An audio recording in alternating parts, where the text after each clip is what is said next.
Uji Seliwanov. Pengenalan uji. Uji Seliwanov digunakan untuk membuktikan adanya ketosa. Gula aldosa memiliki gugus aldehida, sedangkan ketosa memiliki gugus keton.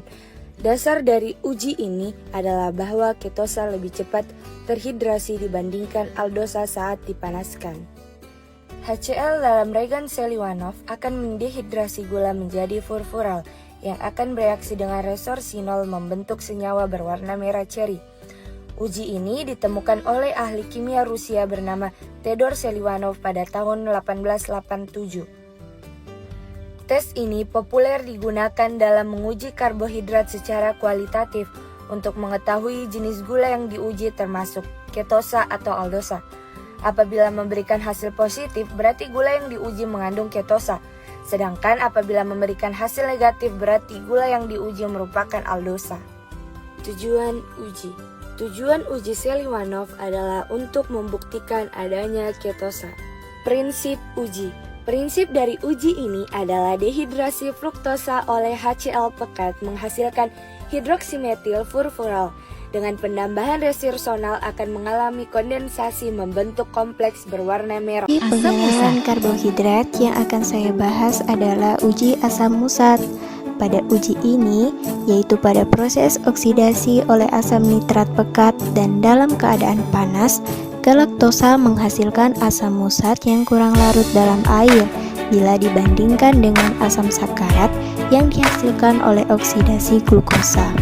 Pembentukan asam musat ini dapat dijadikan cara identifikasi galaktosa karena kristal asam musat mudah dimurnikan dan diketahui bentuk kristal maupun titik leburnya. Tujuan dari uji ini adalah untuk membedakan antara glukosa dan galaktosa, di mana glukosa adalah suatu aldoheksosa dan sering disebut dekstrosa karena mempunyai sifat dapat memutar cahaya terpolarisasi ke arah kanan. Di alam, glukosa terdapat dalam buah-buahan dan madu lebah. Sedangkan galaktosa, monosakarida ini jarang terdapat bebas dalam alam. Galaktosa mempunyai rasa kurang manis daripada glukosa dan kurang larut dalam air. Prinsip dari uji ini adalah oksidasi terhadap karbohidrat dengan asam nitrat pekat akan menghasilkan asam yang dapat larut. Namun, laktosa dan galaktosa menghasilkan asam musat yang dapat larut. Alat dan bahan yang dibutuhkan yaitu larutan sukrosa, larutan laktosa, larutan maltosa, larutan galaktosa, dan larutan glukosa. HNO3 pekat, mikroskop, alat pemanas, tabung reaksi, dan terakhir pipet tetes. Selanjutnya adalah prosedur atau langkah-langkah yang akan dilakukan pada uji asam musat, yaitu pertama, masukkan 25 ml larutan uji ke dalam sebuah tabung reaksi dan tambahkan 5 ml HNO3 pekat.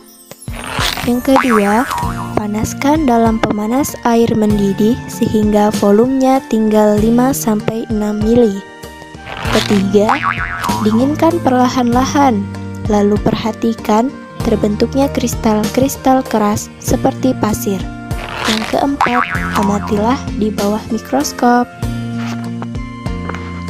Selanjutnya, setelah dilakukan percobaan, maka interpretasi hasil pada uji asam musat yakni untuk membedakan glukosa dan galaktosa, yaitu uji ini dikatakan positif ditandai dengan terbentuknya kristal-kristal kecil. Nah, berdasarkan hal tersebut, hanya laktosa yang positif karena didapati terbentuknya kristal-kristal, sedangkan pada glukosa, fruktosa, dan sukrosa tidak didapati terbentuknya kristal kecil. Dengan demikian, kesimpulan yang didapat dari uji asam musat yaitu glukosa dan galaktosa dapat dibedakan dari adanya kristal-kristal kecil yang terbentuk. Pada laktosa menghasilkan asam musat yang berbentuk kristal-kristal kecil. Demikianlah video ilustrasi praktikum uji asam musat yang saya buat. Semoga dapat dipahami. Uji Amilum. Pengenalan uji. Karbohidrat merupakan senyawa karbon yang sebagai penyusun utama jaringan tumbuh-tumbuhan.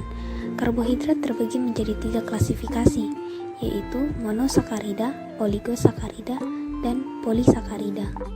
Monosakarida adalah karbohidrat paling sederhana yang tidak dapat dihidrolisis menjadi karbohidrat lain, contohnya glukosa, galaktosa, dan fruktosa.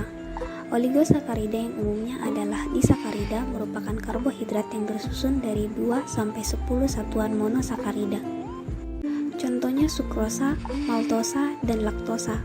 Lalu, polisakarida adalah karbohidrat yang tersusun dari lebih 10 satuan monosakarida dan dapat berantai lurus atau bercabang. Contohnya amilum, glikogen, dekstrin, dan selulosa. Hidrolisis berasal dari kata hydro yang berarti air dan lisis yang berarti peruraian.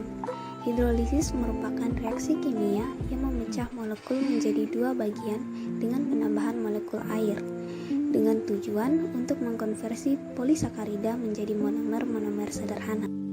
Proses hidrolisis pati yaitu pengubahan molekul pati menjadi monomernya atau unit-unit penyusunnya seperti glukosa.